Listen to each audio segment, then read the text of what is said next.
எம்ஜிஆருக்கு செல்ல புள்ள. அதுதான் ஒரு தகுதி. நீங்கள் பார்த்தீங்கன்னா ஒரு 10 பவுனில் எம்ஜிஆர் நான் முதல்ல பார்த்துருக்கேன். ரவுண்டாக இருக்கும், அதில் எம்ஜிஆர் இருப்பார். திருப்பி குத்துனான்னா வீரபாண்டிக்கு மூக்கு உடைஞ்சிருக்கு, செல்லகுமாருக்கு மூக்கு உடைஞ்சிருக்கு, பண்டுட்டிக்கு மூக்கில் தான் குத்துவார். இந்த மோதிரத்தில் மூக்கில் குத்துனா மூக்கு என்ன ஆகும்? சட்டசபைக்குள்ள கூட்டம் சரியாக இல்லை. அந்த அம்மாவை வந்து ஒரு பெரிய வாகன பேரணி, கூட்டம் சரியாக இல்லைன்னு சொல்லி சசிகலாவும் ஜெயலலிதாவும் ரோட்டில் வச்சே பேசுகிறாங்க. எங்கே கூட்டம் சேர்த்தணும், எங்கே கூட்டம் சேர்த்தக்கூடாது எனக்கு தெரியும். இது வரவேற்பு கூட்டம் சேர்த்துனா மேடைக்கு கூட்டம் வராது, இப்படியே போயிடுவான், கலைஞ்சி போயிடுவான். வெளியூருக்காரன் ஏதோ வாக்குவாதம் ஆகி போடா வாடா போடி வாடி சண்டை ஆகி நீங்கள் நேரடியாகவே ஜெயலலிதாவை உரிமையில் பேசுகிறார். ஜெயலலிதாவை பார்த்தா பயப்படுவான். கருப்பு சட்டையை போட்டுட்டு வீரமணிக்கு மாலை போடுறதுக்காக தீக்கா கொடியோடு 50 பேர் நின்றுருக்காங்க. வீரமணி என்ன பண்ணார்? நம்ம கட்சிக்காக தான் நிற்கிறானுங்கன்னு காரை விட்டு இறங்கினார்.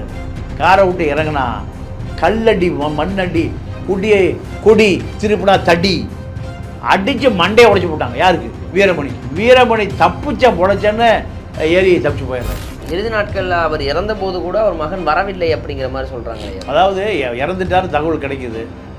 இறந்துட்டாருன்னா ஜெயலலிதாவால் நீங்கள் தாக்கப்பட்டு கொல்லப்பட்டாருன்னு பதிவு பண்ணுறாங்க. அப்பாவுடைய இறுதி ஊர்வலத்தை கலந்து கொள்வதற்கு அம்மாட்ட அனுமதி, அம்மா அந்த அம்மா பார்க்கவே முடியும். 2 நாள் கழித்து 3 நாள் கழித்து பத்திரிக்கையில் பக்கமாக எழுதுறான். மனிதாபிமானம் இல்லாமல் அப்பாவுடைய மரணத்தை சந்திக்க மகனை அனுப்ப மறுத்த ஜெயலலிதான செய்தி. 2 நாள் கழித்து அந்த அம்மா சொல்லி அப்பா பார்த்துருவோம். எங்கே போய் பார்க்குறது? அடக்கம் பண்ண போகிறாங்க. அறம்நாடு நேயர்களுக்கு அன்பு வணக்கம். இன்று நம்மோடு இணைந்திருக்கும் மூத்த பத்திரிகையாளர் தமிழபாண்டியன் அவர்கள். ஐயா வணக்கம். எப்படி ஐயா இருக்கீங்க? நல்லா இருக்கேன். சமகால அரசியலில் இருக்கக்கூடிய தலைவர்கள் பற்றி நிறைய பேரை நாங்கள் பற்றி உங்கள்கிட்ட கேட்டு தெரிஞ்சிருக்கோம். இதில் கடந்த கால அரசியல்களில் இருந்த தலைவர்களை பற்றி தெரிஞ்சுக்கணும் அப்படின்னா பல நபர்களை பற்றி நான் பேசிகிட்டு இருக்கும்பொழுது ஒருத்தரை பற்றி நான் நிறைய தெரிஞ்சுக்கணும் அப்படின்னு நினச்சேன். தாமரைக்கனி அந்த ஒரு மோதிர விரலில் அந்த ஒரு மோதிரம், எம்ஜிஆருடைய அந்த முத்திரை மோதிரத்தை வச்சு சட்டசபையோடைய ஆக்ஷன் கிங் அப்படின்னு பேர் வாங்கினதாக பல செய்திகள் பார்க்க முடியாது. எங்களுடைய காலத்தில் எனக்கு தெரிஞ்சுக்க முடியல பெருசாக. ஆனால் நீங்கள் அவரோட பயணித்த அனுபவங்கள்லாம் இருக்குது அப்படின்லாம் கேள்விப்பட்டோம். யார் இந்த தாமரைக்கனி அப்படின்னு கேட்டால் என்ன சொல்லுவீங்க ஐயா? இல்லை, தாமரைக்கனி நீங்கள் 5 முறை ஸ்ரீவில்லிபுத்தூர் சட்டமன்ற உறுப்பினர், 25 ஆண்டு காலம் தொடர்ச்சியாக. அது அவருடைய சிறப்பு என்னென்னு கேட்டிங்கன்னா, மெட்ராஸிலிருந்து பஸ்ஸில் போவார். அப்போ திருவள்ளூர் பஸ் இருக்கும். அதில் வந்து சட்டமன்ற உறுப்பினர்களுக்கு இலவசம். அது முன்னாடி சீட், டிரைவரு கண்டக்டரு அது ஒட்டி விவிஐபின்னு எழுதி வச்சுருப்பான் திருவள்ளூர் பஸ்ஸில். அப்போ சட்டமன்ற உறுப்பினருக்கெலாம் இலவசம். அப்போ அதில் போவார். அப்படி போகும்போது தொகுதிக்குள்ளே போயிட்டாருன்னா என்ன பண்ணுவார்? எங்கேயாவது வாழை மரம் கட்டியிருக்கா, எங்கேயாவது மைக் செட் பாடுதா, எந்த கட்சிக்காரனாக இருந்தாலும் பார்ப்பார். பார்த்தா உடனே என்ன பண்ணுவார்? இறங்கி வீட்டில் போய் குளிச்சுட்டு ஆட்டோவில் நேராக அவன் வீட்டுக்கு போயிடுவார். அவன் கட்சி இருக்கா, எந்த கட்சின்னு தெரியாது, என்ன ஜாதின்னு தெரியாது, என்ன பின்னணின்னு தெரியாது, நேராக போயிடுவார். உடனே அவன் பதறி போய் உடனே போய் உட்காந்து பொண்ணு மாப்பிள்ளை வாழ்த்திட்டு, நீ எனக்கு பத்திரிக்கை கொடுத்துருப்ப அது ஆஃபீஸில், கட்சி ஆஃபீஸில். நான் கட்சி ஆஃபீஸுக்கே போகல, நான் இப்போ தான் சென்னை விட்டு இறங்கினோடனே உன் கல்யாணத்துக்கு வரணும்னு நினச்சேன், வந்துட்டேன். ஆனால் உண்மையாக பத்திரிக்கை கொடுத்துருக்க மாட்டான். அவன் பத்திரிக்கை கொடுத்தே இருக்க மாட்டான். இவர் எங்கே நம்ம கல்யாணத்துக்கு வர போகிறாரு, காது குத்துக்கு வர போகிறாரு அப்படின்னு பத்திரிக்கையை கொடுத்துருக்க மாட்டான். இவர் என்ன பண்ணுவார்? அங்கே போயிடுவார். அப்போ அந்த குடும்பமே என்ன நினைக்கணும், கூனி குறுகி போகும். அட இவ்வளோ பெரிய மனுஷன், எம்எல்ஏ, எம்ஜிஆருக்கு செல்ல புள்ள. அதுதான் ஒரு தகுதி. நீங்கள் பார்த்தீங்கன்னா ஒரு 10 பவுனில் எம்ஜிஆர் நான் முதல்ல பார்த்துருக்கேன்.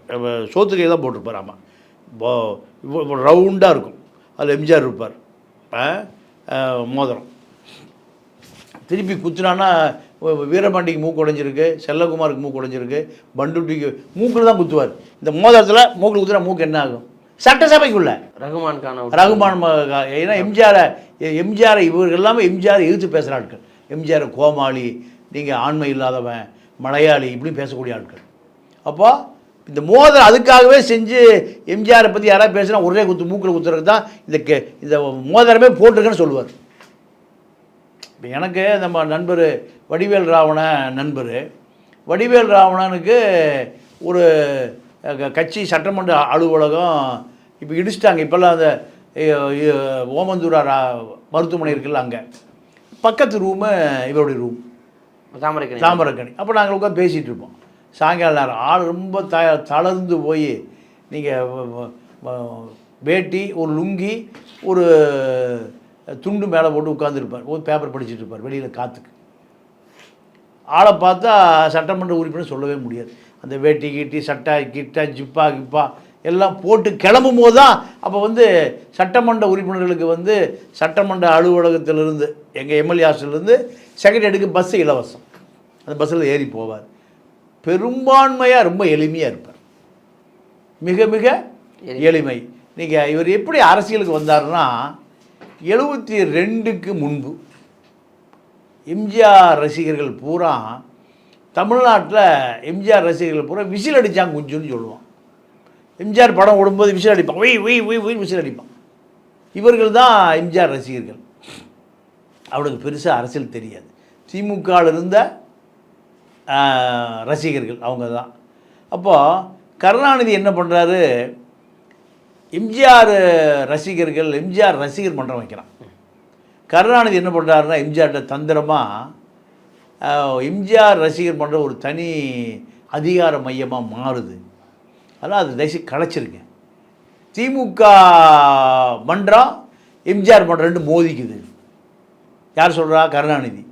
எம்ஜிஆரை கூப்பிட்டு, எம்ஜிஆர் அப்படி இருந்துன்னா அது தவறு, நமக்கு கழகம்தான் தாய் கழகம், அதுதான் தாய் வீடு, அப்புறம் தான் எம்ஜிஆர் மன்றம், ரெண்டு அதிகார மையம் ரெண்டு பேரும் மோதக்கூடாது. எம்ஜிஆர் மன்றத்தை கலைச்சார்.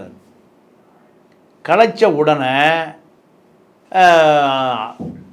அதை எம்ஜிஆருக்கு உணர்த்தியவர் சைத துரைசாமி. சைத துரைசாமி நீங்கள் மேடையில் சைதாப்பேட்டை மேடை, எம்ஜிஆர் என்ன சொல்கிறாரு, நமக்கு எம்ஜிஆர் மன்றம் தேவையில்லை, தாய் வீடு திமுக கழகம், அதனால் இனிமேல் எம்ஜிஆர் மன்றம் தனி அதிகார மையம் தமிழ்நாடு முழுக்க இருக்கக்கூடாது, கலைச்சிருக்கேன்னு மேடை விட்டு இறங்குறாரு. இறங்கும்போது சைதை ஓடி போச்சு, அண்ணே தப்பு பண்ணிட்டீங்கண்ணே, தப்பு பண்ணிட்டீங்க. எம்ஜிஆர் என்னன்னு கேட்குறாரு. திமுகக்குள்ளே எம்ஜிஆர் ரசிகர் மன்றம் தான் வலுவாக இருக்கான், அவனை நீங்கள் கலைச்சிட்டிங்கன்னா அவன் காணாமல் போயிடுவான், அனாதையாயிருவான். இதை சொன்னவர் யார்? சைத துரைசாமி. இதை சொன்ன பிறகு எம்ஜிஆர் அப்போ தான் யோசிக்கிறார். சரி வீட்டுக்கு வந்துட்டு போயிடுறார். நைட்டு காலையில் வீட்டுக்கு போகிறாரு. போன பிறகு மற்ற தலைவர்கள்லாம் கேட்குறாரு. கேட்கும்போது எல்லாம் என்ன சொல்கிறாங்க, உண்மை அதுதான். கட்சிக்குள்ளே வலுவாக இருக்கிறது எம்ஜிஆர் மன்றம் தான், எம்ஜிஆர் ரசிகர்கள் தான், அவர்கள் தான் திமுகவுக்கு ஓட்டு வங்கி. அதனால் அது ஒரு அதிகார மையமாக உங்களுக்கு பின்னாடி வந்துடும். ஒரு காலத்தில் நீங்கள் கட்சி விட்டு போனீங்கன்னா அப்படியே உங்கள் கூட வந்துடும்னு கருணாநிதி பயப்படுறாரு. அதனால தான் உங்கள் வாயாலேயே எம்ஜிஆர் மன்றத்தை கலைக்க சொன்னார். நீங்கள் அதை கலைச்சிட்டீங்க. இப்போ நாங்களே எங்கே போகிறது? அங்கே போனால் எங்கே திமுக மன்றத்துக்கு போனால் அவன் நம்மளை சேர்த்த மாட்டேங்கிறான். எம்ஜிஆர் அப்போ தான் யோசிக்கிறார். யோசித்து தன்னுடைய அடுத்த கட்ட தலைவர்கிட்ட விசாரிக்கிறார். விசாரிக்கும்போது உண்மை அதுதான். இந்த தகவல் கருணாநிதிக்கு தெரியுது. கருணாநிதி பகிரங்கமாக ஒரு அறிக்கை விடுறார். என்ன அறிக்கை விடுறாருன்னா, சித்தம் கலங்கியவர்கள், மூளை கலங்கி போச்சு. ஏன்னா எம்ஜிஆர் மன்றம் வேறு திமுக வேறு அல்ல, ரெண்டும் ஒன்று தான். ஆனால் கொஞ்சம் மூளை கலங்கியவர்கள் என்ன பண்ணுறான், இதை ரெண்டும் பிரித்து பேசுகிறான், என்னையே எம்ஜிஆரையும் பிரிக்கிறான், அவர்கள் எலுமிச்சைக்காய் வாங்கி தேய்ச்சி குளிப்பது நல்லது அப்படின்னு ஒரு அறிக்கை விட்ட பிறகு எம்ஜிஆர் என்ன பண்ணுறாரு, கருணாநிதியோட உறவு நட்பு பாராட்டுறதை கொஞ்சம் தள்ளி வைக்கிறார். இந்த நேரத்தில் சைத துரைசாமி என்ன பண்ணுறாரு, ஒரு எலுமிச்சைக்காய் மாலை வாங்கிட்டு கருணாநிதி மீட்டிங் போகிறார். போய் சித்தம் கலைஞர்களுக்காக போடுறதுக்கு இந்த மாலை கொண்டு வந்து கருணாநிதி போட போகிறார். அப்போ கருணாநிதி சிஎம் என்ன ஆகும், அடித்து துவைச்சி தொங்க விட்டு சைதையை கொண்டு ஜெயிலில் போட்டுறாங்க. ஜெயிலில் போட்ட பிறகு அதிமுக உருவாவதற்கு காரணமே சைத துரைசாமி தான். ஜெயிலில் போய் பார்க்குறாரு. பார்த்துட்டு வந்து, இனிமேல் நான் கருணாநிதியோடு இணைந்து செயல்பட முடியாது. இதுதான் தமிழ்நாடு முழுக்க பல தாமரக்கணிகள் எம்எல்ஏ ஆவதற்கு இப்போ பிள்ளையார் சொல்லி போட்ட நிகழ்ச்சி. திமுக உடையுது, திமுக தமிழ்நாடு முழுக்க உடையுது. அப்போது தாமரக்கணி எம்ஜிஆர் ரசிகர் மன்றம். எம்ஜிஆர் படம் போட்டால் முதல் வேலையாக போய் விருதுநகரில் அன்றைக்கி தியேட்டர், சிவகாசி, மதுரை. புது படம் பார்க்குறதுக்கு மதுரை போகணும். எங்கேருந்து? சிவலிபுத்தூர்லேருந்து வந்து படத்தை பார்த்துட்டு தான் போய் தூங்குவாராம். இது அவருக்கு இயல்பாக உள்ள குணம். அப்போ இயற்கையாகவே எம்ஜிஆர் ரசிகர் மன்றம் யார் யார் லிஸ்ட் எடுக்கிறாங்க. லிஸ்ட் எடுக்கிற பொழுது சிவலிபுத்தூரில் இவருடைய பேர் வருது. இந்த பேரில் தமிழ்நாடு முழுக்க பல தாமரைக்கணிகள் எம்ஜிஆர் ரசிகர் மன்ற விசில் அடித்தான் குஞ்சுகள். இப்படி தான் இவர் அரசியலுக்கு வர்றார். முதல் முறை 77 தேர்தல் சீட்டு கொடுக்குறாங்க, ஜெயிச்ச எம்எல்ஏ. நீங்கள் திருநாக்கரசு இப்போ காங்கிரஸ் கட்சியில் இப்போ மூத்த தலைவராக இருக்கார். அவர் 27 வயசில் எம்ஜிஆர் மன்ற ரசிகர் மன்ற தலைவர். அவருக்கு அறந்தாங்கில் சீட்டு கொடுக்குறாரு எம்ஜிஆர். திருப்பூர் மணிமாறன், திருப்பூர். இப்படி தமிழ்நாடு முழுக்க எம்ஜிஆர் ரசிகர் மன்றத்தை சேர்ந்தவர்கள் தான் சட்டசபைக்கு வரலாம். அப்போது பிரதான எதிர்க்கட்சி திமுக ப்ளஸ் காங்கிரஸ். காங்கிரஸு ஒரு 35-40 எம்எல்ஏகள் இருப்பாங்க, திமுகவில் ஒரு 40 எம்எல்ஏகள் இருப்பாங்க. 2 பேருமே எம்ஜிஆர் தூங்கூடாமல் பண்ணிடுவாங்க. அப்போது எம்ஜிஆருக்கு வந்து சிம்ம சொப்பனம் யாருன்னு கேட்டிங்கன்னா துரைமுருகன், ரகுமான் கான், கா சுப்பு. 3 பேர் மும்மூர்த்திகள். 3 பேர் பேச ஆரம்பித்தாங்கன்னா சட்டசபையை கலகவரமாயிரும். எம்ஜிஆரை நீங்கள் ஒரு ஆண்மையற்றவன், மலையாளி, கூத்தாடி, இந்தியாவில் 2 கேரளாவா? ஒரு கேரளா வந்து அங்கே சிஎம் இருக்கார், இதுவும் கேரளாவா? இந்த ரகுமான் கான், சுப்பு, துரைமுருகன் 3 பேர்களும் மூவேந்தர்கள். எம்ஜிஆர் 3 பேர் பேச ஆரம்பித்தா நீங்கள் அப்படியே சரிஞ்சு விழுந்துடுவார். அப்போ இதெல்லாமே தாமரக்கணிக்கு ஒரு பெரிய கோபம். எப்படியாவது செல்லக்குமாரை இப்போ காங்கிரஸில் ஒரு இளைஞன் வழியக்கு வம்பு சண்டைக்கு இழுக்கிறார். இழுத்து என் தலைவனை எங்கே எம்எல்ஏ ஹாஸ்டலில், சட்டசபையில் கிடையாது, எம்எல்ஏ ஹாஸ்டலில் என் தலைவனை விமர்சனம் பண்ணி பேசுவியா? அப்போ இவர் அவன் கோமாளி, சண்டை அடிதடி, எம்எல்ஏ ஹாஸ்டல்லே போய். அதோட சட்டசபையில் பெரிய பரபரப்பு. எம்எல்ஏ ஹாஸ்டலில் போய் தாமரக்கணி காங்கிரஸ் செல்லக்குமார் அடிச்சு விட்டார். இப்படி பல உதாரணங்களை சொல்லலாம். அதே காலகட்டத்தில் அப்போ ரகுமான் கான் அவரை சட்டசபையில் இதே பிரச்சனை தான். நேரடியாக வாக்குவாதம் ஓடிட்டுருக்கு. செல்லிபுத்தூர் தொகுதிக்கு இது இந்த தண்ணி பைப்பு, வாட்டர் பைப் ஏதோ பிரச்சனை. அதில் கடுமையான வாக்குவாதம் வந்த பிறகு நீங்கள் நேர சீட்டில் போய் குத்துறாரு. இன்றைக்கி சிறுமூக்கு என்ன ஆகும்? உடஞ்சா ரத்தம்.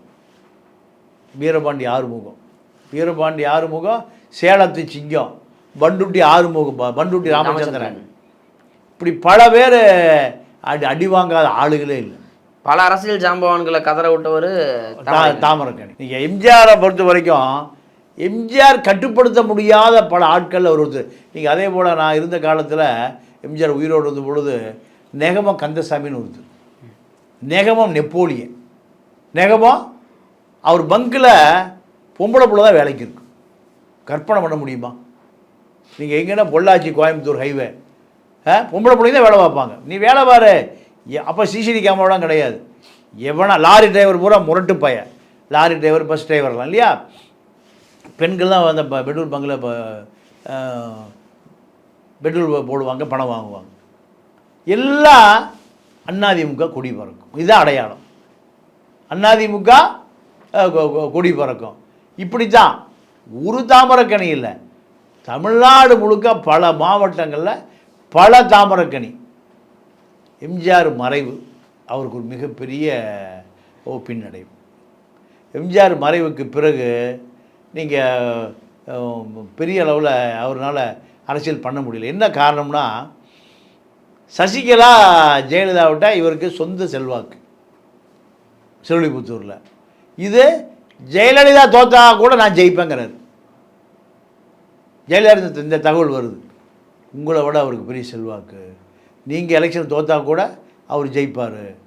அப்படி தான் ஒரு முறை ஜெயலலிதா 96 தேர்தலில் தோற்று போகுது.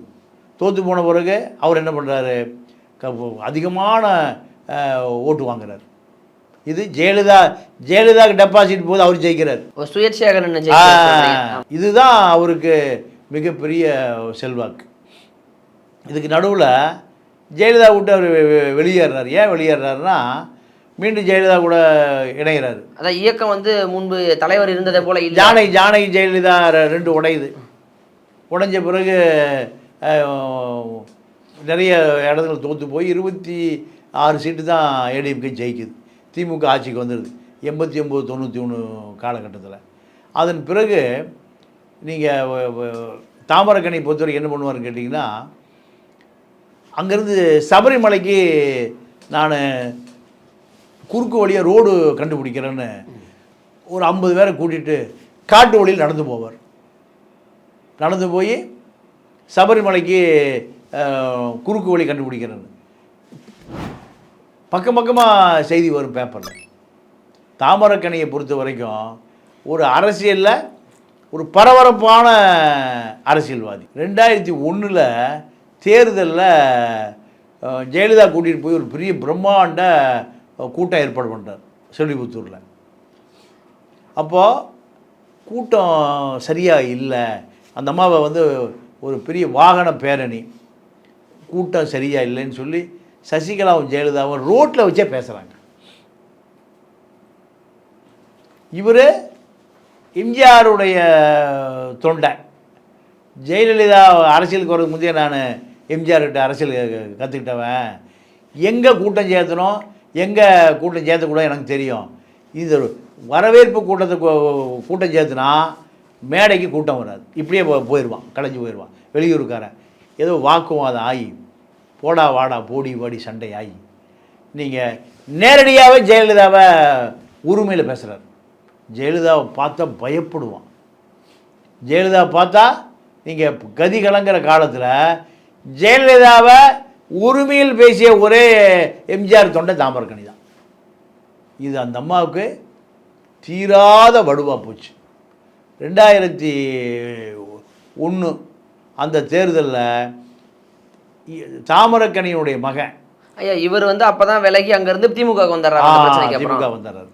இவர் பையனை எதிர்த்து நிப்பாட்டுறாங்க. ஜெயலலிதா வந்து அதிமுக சார்பாக அவங்க பையனையே நிப்பாட்டுறாங்க. நிப்பாட்டுறாங்க. இன்பத்தமிழர்னு பேர். அவர் ஜெயிக்கிறார். ஜெயித்த பிறகு விளையாட்டுத்துறை அமைச்சர். விளையாட்டுத்துறை அமைச்சர் அப்பனுக்கு மகனுக்குமே சண்டை தொகுதிக்குள்ளேயே. அப்பனுக்கு மகனுக்குமே சண்டை.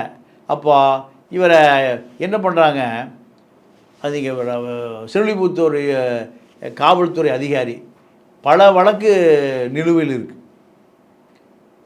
நீங்கள் எல்லா ஆர்ப்பாட்டம் போராட்டம் எம்ஜிஆர் கட்சி காலத்தில் நடந்த போராட்டம், ஜெயலலிதா கருணாநிதி சண்டையில் ஆர்ப்பாட்டம், இப்படி அரசியல் வழக்கு ஒரு 20 வழக்குக்கு மேலே நிலுவையில் இருக்குது. அவரை பற்றி பார்த்தவங்க சொல்லுவாங்க, வெளியில் அப்படியே நெஞ்சை நிமித்திட்டு வருவாராம், கோர்ட்டுக்குள்ளே வந்த பிறகு அப்படியே குனிஞ்சு போய் மூளைவே உட்காந்துருவாராம். எங்கே? கோர்ட்டுக்குள்ளே. ஏன்னா 25 வழக்கு நிலுவையில் இருக்கும். அப்போது ஜட்ஜு பார்ப்பாராம், என்னடா வெளியில் இவ்வளோ கம்பீரமாக இருக்காந்தாலும் உள்ளே வந்து குனிஞ்சு வளைஞ்சு குனிஞ்சு ஒரு மூளையில் கைதி போய் உட்காந்துடுறாரு. உடனே என்ன பண்ணுவாராம், வாய்தா கொடுத்து போய்ட்டு அப்படின்ட்டு வரான். அப்போ தான் வெளியிருந்து சொல்லுவாராம், அவர்கள் ஜட்ஜு நினச்சா நம்மளை 3 மாதம் போடலாம், 3 வருஷம் போடலாம், எதுக்கு நம்ம வீரத்தை வெளியில் வச்சுக்குவோம், உள்ள போய் அவர்களுக்கு அடக்கமாக இருப்போம், நீதிக்கு நம்ம தலை வணங்கணும். தலைவர் சொல்லியிருக்காரியா, எம்ஜிஆர் நீதிக்கு தலை வணங்கணும் படம் எடுத்தார். அதனால் அவர்கள் தான் நீதிபதி. என் தலைவர் சொன்னதை போல் நீதிக்கு தலை வணங்கு. அதனால தான் நான் கோர்ட்டுக்குள்ளே அடக்க ஒடுக்கமாக போய் எல்லாம் நின்றுருப்பான் குற்றவாளியெல்லாம். இவர் போய் என்ன பண்ணுவார், தரையில் மூளையில் உட்காந்துருவார். இப்போ நீதிபதி பார்த்த பரிதாபமாக இருக்குது. ஒரு மூத்த சட்டமன்ற உறுப்பினர், எம்ஜிஆர் காலத்து ஆள், இவர் இவ்வளவு. அதனால் அவர் மேலே எந்த சார்ஜ் ஷீட்டு, எவ்வளவு தண்டனை எதாக இருந்தாலும் வாய்தா கொடுத்து அனுப்பிச்சி விட்ருவாங்க. இதுதான் நீதிமன்றத்தை பொறுத்தவரை. தாமரக்கனி நீதிமன்றத்தில் அப்பாவி பிள்ளை, வெளியே வந்தால் முரட்டு பிள்ளை. இதுதான் தாமரக்கனி. தாமரக்கனியை பற்றி சொல்லும்போது நம்ம சமரசம் சொல்லுவார். சமரசம் எம்எல்ஏ இப்போ அவருக்கு 87 வயசு, முன்னாள் எம்எல்ஏ. எம்ஜிஆருடைய 3 முறை அவர் எம்எல்ஏ. அப்போது எம்ஜிஆரை பார்க்க போகும்போது எம்ஜிஆர்கிட்ட அவர் உட்காந்து பேசிகிட்டு இருப்பாங்களாம். எம்ஜிஆர்கிட்ட போகும்போது நெஞ்சை நிமித்திட்டு தெனாவிட்டால் போவாராம். அந்த ரூமுக்குள்ளே போனோடனையும் அப்படியே பாதி உயரம் குறைஞ்சிருமா. எம்ஜிஆர் சொல்லுவாராம், என்னையா நீங்கள் வீரமணிக்கும் எம்ஜிஆருக்கும் ஒரு பெரிய முரண்பாடு, கருத்து வேறுபாடு. எனக்கு அந்த ஊர் சரியாக ஞாபகம் இல்லை. வீரமணி விருதுநகர் சுற்றுப்பயணம், எம்ஜிஆரை கடுமையாக விமர்சனம் பண்ணிகிட்டு இருக்கார். எம்ஜிஆருக்கும் வீரமணிக்கும் பெரிய சண்டை. வீரமணி கருணாநிதியுடைய ஆள். அப்போது கருப்பு சட்டையை போட்டுட்டு வீரமணிக்கு மாலை போடுறதுக்காக தீக்கா கொடியோடு 50 பேர் நின்றுட்டுருக்காங்க. வீரமணி என்ன பண்ணார், நம்ம கட்சிக்காக தான் நிற்கிறானுங்கன்னு காரை விட்டு இறங்கினார். காரை விட்டு இறங்கினா கல்லடி, மண்ணடி, கொடி திருப்பினா தடி அடித்து மண்டையை உடைச்சி போட்டாங்க. யாருக்கு? வீரமணிக்கு. வீரமணி தப்பிச்ச பொழைச்சன்னு ஏறி தப்பிச்சு போயிடுறாரு. சொந்த கட்சிக்காரங்கிட்ட போய் சரண்டர் ஆகிட்டு, ஏப்பா நம்ம ஆள் நிற்கிறான்னு போனேன், மண்டைகண்டெல்லாம் உடஞ்சி போச்சு. நம்ம ஆளுக்கெல்லாம் கண்ணாடியெல்லாம் கார் கண்ணி உடச்சி விட்டாங்க, காருக்கெல்லாம் பிச்சை எரிஞ்சிட்டான், வேனெலாம் உடச்சி விட்டானுங்க, தப்பி வந்ததே பெரும் பிரச்சனை, யாருன்னு விசாரிக்கிறார். ஐயா கருப்பு சட்டை போட்டு நம்ம ஆளுங்க அங்கே அந்த ஊரில் இல்லையா, எனக்கு ஊர் பேர் மறந்து போச்சு.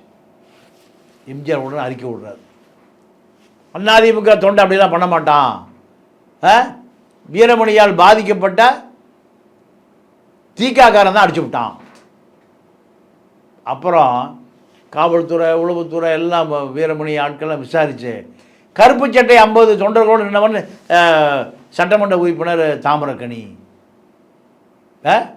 கருப்பு சட்டை போட்டு பெரியார் கொடி வச்சுட்டு பெரியார் போட்டா வச்சுட்டு எம்ஜிஆரை பேசுவியான்னு அடிச்சிருக்கார். யாரை? வீரமணியை. அதன் பிறகு வீரமணி எம்ஜிஆரை பேசுகிறதே இல்லை நிறுத்திக்கிட்டார். பல தாமரக்கணிகள் அங்கங்கே எம்ஜிஆரை பேசினா தாக்கப்படுவார் என்ற நிலைமையை அச்சுறுத்தல் கொடுத்தது யார்? தாமரக்கனி தான்.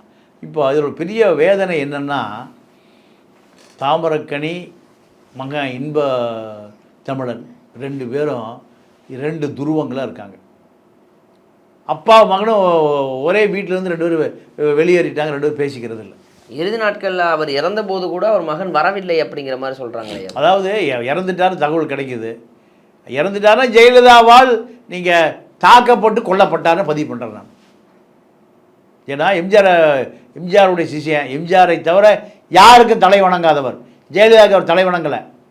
ஆனால் ஜெயலலிதாவை உரிமையில் பேசக்கூடிய ஒரே தகுதி படைத்தவர் அவர். என்ன சொல்கிறாரு, எம்ஜிஆர் உன்னால் தானே செத்தார், எம்ஜிஆர் சாவுக்கு நீதான காரணம்.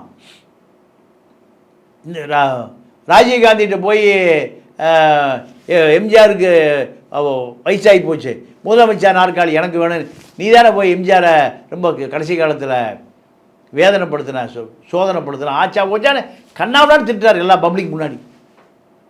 ஜெயலலிதா ஒன்றுமே சொல்ல முடியல. ஜெயலலிதாவை எதிர்த்து பேசுகிற ஆளே இல்லை அந்த காலத்தில். இதுதான் ஆட்சிக்கு வந்த உடனேயும் மீண்டும் காவல்துறைகளை வரவழைச்சு மேலிருந்து சொல்லி அவரை தாக்குறாங்க, காவல் நிலையத்தை வச்சு தாக்குறாங்க. அதில் தான் அவர் மனம் உடைந்து உடல் வலி வளர்ந்து இறந்து போனதுக்கு காரணம் தான். இறந்த அப்போ அமைச்சராக இருக்கார் மகன் இன்பத்தமிழை அம்மாட்ட சொல்லிட்டு போ, சொல்லாமல் போனேன்னா நீ உனக்கு மந்திரி கிடையாது, மந்திரி வேணுமா கொப்பா வேணா முடிவு பண்ணிக்கங்கிறாங்க. அப்போ அவர் அப்பாவுடைய இறுதி ஊர்வலத்தை கலந்து கொள்வதற்கு அம்மாட்ட அனுமதி, அந்த அம்மாவை பார்க்கவே முடியல. இந்த அம்மாவை பார்க்கவே முடியல. 2 நாள் கழித்து 3 நாள் கழித்து பத்திரிக்கையில் பக்கமாக எழுதுகிறான், மனிதாபிமானம் இல்லாமல் அப்பாவுடைய மரணத்தை சந்திக்க மகனை அனுப்ப மறுத்த ஜெயலலிதான செய்தி. 2 நாள் கழிச்சு அந்த அம்மா சொல்லி போய் உங்கள் அப்பா பாட்டுவாங்க. எங்கே போய் பார்க்குறது? அடக்கம் பண்ண பிறகா? இப்படியெல்லாம் ஜெயலலிதாவை பொறுத்தவரை, ஜெயலலிதாவுக்கு சிம்ம சொப்பனமாக இருந்தவர் தாமரக்கணி. அதுக்கு ஒரே காரணம், சசிகலா தாமரக்கணியினுடைய முரண்பாடு தான் ஜெயலலிதாவிடம் நெருங்க விடாமல் எம்ஜிஆர் தொண்டனை நீங்கள் மரணமடைய செய்கிற, மரணமடைந்த பிறகும் பெற்ற மகனை பார்க்க விடாமல் தடுத்த அந்த குணம் எம்ஜிஆருடைய தொண்டன், எம்ஜிஆருடைய பரம ரசிகன், எம்ஜிஆருடைய விரிபிடிச்ச தொண்டன், எம்ஜிஆருடைய பெருந்தொண்டன். இது ஜெயலலிதாவுக்கு பிடிக்கல. இதுதான் காரணமே தவிர வேறு எதுவும் காரணம் அல்ல. ஆக மொத்தம் தாமரக்கணி எம்ஜிஆரை நினைவுபடுத்துகிற பொழுது தாமரக்கணியை மறக்க முடியாது. இதுதான் தாமரக்கணியினுடைய வரலாறு. ஓகே ஐயா, தாமரைக்கணி யார்? அவர் ஸ்ரீவில்லிபுத்தூரில் எந்த அளவுக்கு செல்வாக்கு மிக்கவராக இருந்தார், தமிழக அரசியலில் எந்த அளவுக்கு தவிர்க்க முடியாத ஒரு அரசியல்வாதியாக இருந்தார்னு நிறைய தகவல்கள் கொடுத்தீங்க. நேரம் கொடுத்ததுக்கு நன்றி ஐயா. நன்றி, வணக்கம்.